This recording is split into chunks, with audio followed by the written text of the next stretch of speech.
नमस्कार बंधू भगिनींनो, आपल्या सगळ्यांचं सहर्ष स्वागत आहे स्वास्तिकम या माझ्या चॅनलवर।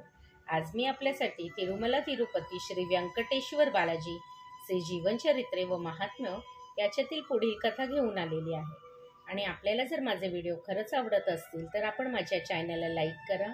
असेच व्हिडिओ आपल्याला बघायचे असतील तर आपण माझ्या चॅनलला सबस्क्राईब करा आणि कमेंटमध्ये गोविंदा गोविंदा लिहायला विसरू नका। नारद लक्ष्मी आणि पद्मावती दोघात तंटा लावतो।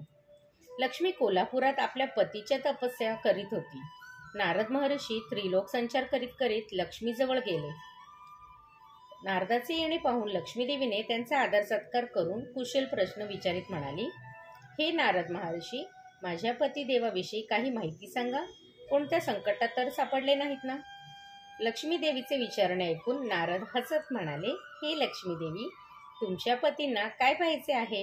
श्रीनिवास पद्मावती बरोबर विवाह करून आनंदाने शेषाचल निवास करीत आहे। आश्चर्याची गोष्ट म्हणजे आपण असताना आपल्याला काही एक न विचारता श्रीनिवासाने दुसरा विवाह करणे हे उचित नाही। नारदाचे हे भाषण ऐकून लक्ष्मी देवी क्रोधित होऊन शेषाचलास पोहोचली। त्यावेळी शेषाचलावर श्रीनिवास पद्मावती बरोबर सहलीमध्ये जल प्रपात करीत पद्मावतीच्या प्रेमात निमग्न झालेला होता। लक्ष्मी देवी श्रीनिवास पद्मावतीचे प्रणय लीला पाहून आणखीन जास्त क्रोधित झाली। लक्ष्मी देवीला पाहून श्रीनिवास अचेतन झाला। लक्ष्मी देवीचे येणे पाहून पद्मावती लक्ष्मी देवीजवळ येऊन म्हणाली, तू कोण आहेस? अशा एकाच समयी आपले येणे बरे नाही, येथून निघून जा। अशा प्रकारे पद्मावतीचे अमंगल शब्द ऐकून राग सहन न होता लक्ष्मी देवी म्हणाली, तू कोण आहेस? माझ्या पतीबरोबर राहत असून उलट मलाच दडरावतेस। मी त्यांची धर्मपत्नी आहे। आमचे अग्निदेवासमक्ष लग्न झाले आहे। मध्येच तू येऊन मला तू कोण आहेस म्हणून विचारतेस। अशा प्रकारे दोघी आपापसात दूषित भाषणे करू लागल्या। श्रीनिवास कोणालाही काहीच म्हणाला नाही। दोघी जणी आपापसात भांडत असलेले पाहून 7 पावले मागे सरकून भयंकर ध्वनी प्रकट करीत शिलारूपी झाला। लक्ष्मी देवी आणि पद्मावती दोघींनी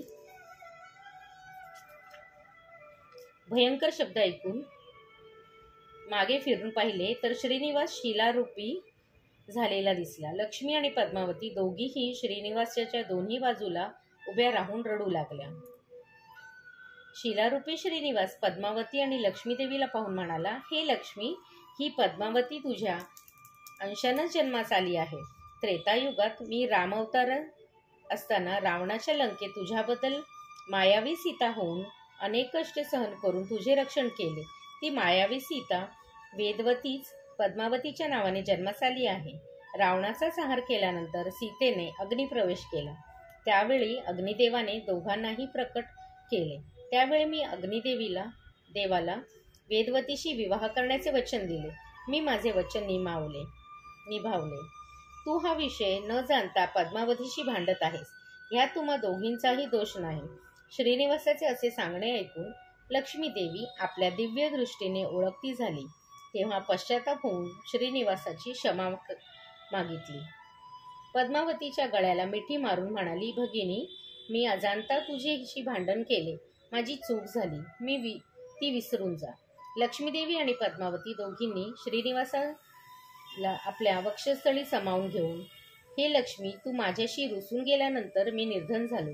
माझ्या विवाहासाठी मी कुबेराजवळून कर्ज घेतले। त्यासाठी दरवर्षी व्याज द्यावे लागते।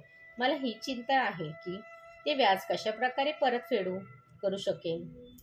या कर्जाची परतफेड करण्यासाठी तू माझ्या भक्ताला संपत्ती दे।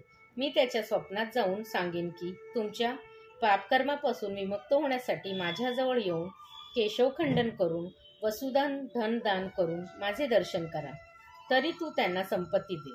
माझे भक्त लोक तू दिलेल्या धनातील काही भाग मला अर्पण करतील, जेणेकरून मी कुबेराचे व्याज फेडू शकतो। कलियुगाच्या शेवटपर्यंत व्याजासहित परतफेड करून वैकुंठास परत जाऊन भृग महर्षीच्या पायाने लाथ मारलेला वक्षस्थळ आता पवित्र झाला आहे। लवकरच तू त्या स्थळाची पूर्तता कर। श्रीनिवासाची गोष्ट ऐकून लक्ष्मी देवी आनंदित होऊन श्रीनिवासाच्या वक्षस्थळी प्रवेश करती झाली। त्याच्या दुसऱ्या वक्षस्थळात पद्मावतीने पण प्रवेश केला.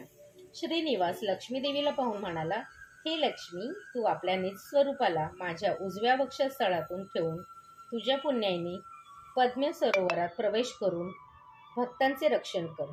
मी दररोज अर्ध्या रात्रीनंतर तुझ्या येथे येऊन रात्रपर्यंत राहून सुप्रभात समय आनंदित निलयात प्रवेश करेन. आपल्या पतीच्या आज्ञेनुसार लक्ष्मीदेवी आनंदाने अलवेल नंगापुरी विश्वकर्माने निर्मित केलेली पद्म सरोवरातच जन्म घेऊन वनविहारासाठी मंदिरात प्रवेश करून तेथे शिलारूपी होऊन राहिली. वनविहारासाठी गेलेले श्रीनिवास पद्मावती बराच वेळपर्यंत परत न आलेले पाहून बकुलादेवीने घाबरून जाऊन आपल्या मोठ्या मुलास घेऊन आनंद निलयात पोहोचली. तेथे जाऊन पाहते तर श्रीनिवास शिलारूपी झालेला दिसला. हे पाहून बकुलादेवी दुःखीत झाली. श्रीनिवासाने दुःखीत झालेल्या आईकडे पाहून म्हणाला, आई, आता तुझी मूर्ती झाली. मी तुला मोक्ष देतो. तू तुलसी माला बनून माझ्या गळ्यात नेहमीसाठी राहून जा. श्रीनिवासाच्या सांगण्यावरून बकुला माता आनंदित होऊन तुलसीमाला बनवून श्रीनिवासाच्या गळ्यात राहून गेली. म्हणूनच श्रीनिवासाला तुलसीदल अत्यंत प्रिय आहे. आता पण श्रीनिवासाची तुळशी मायेनेच पूजा करतात. श्री व्यंकटेश स्वामी निवास झालेला पर्वताचे नावे 7 प्रकारची आहेत. शेषाचलम, जो आदिशेषाचा रूपांत आहे. वेदाचलम, ज्यात वेदगणाचा निवास आहे. गरुडाचलम, ज्याला गरुडाने आणले. वृषमाद्री निलय, जेथे वृषमासूर मोक्ष पावला. अंजनाद्री निलय, जेथे अंजनी देवीने तपस्या करून हनुमंताला जन्म दिला. आनंदगिरी, जेथे वायुदेवाने आणि आदिशेषाने आपापले सामर्थ्य प्रकट केले. वैकुंठचलम, जेथे पापांचा परिहार्य होतो. अशा प्रकारे 7ही पर्वत 7 नावाने प्रसिद्ध आहेत. श्री तिरुपती बालाजी पर्णमस्तु. शुभं भवतु, शुभं भवतु, शुभं भवतु.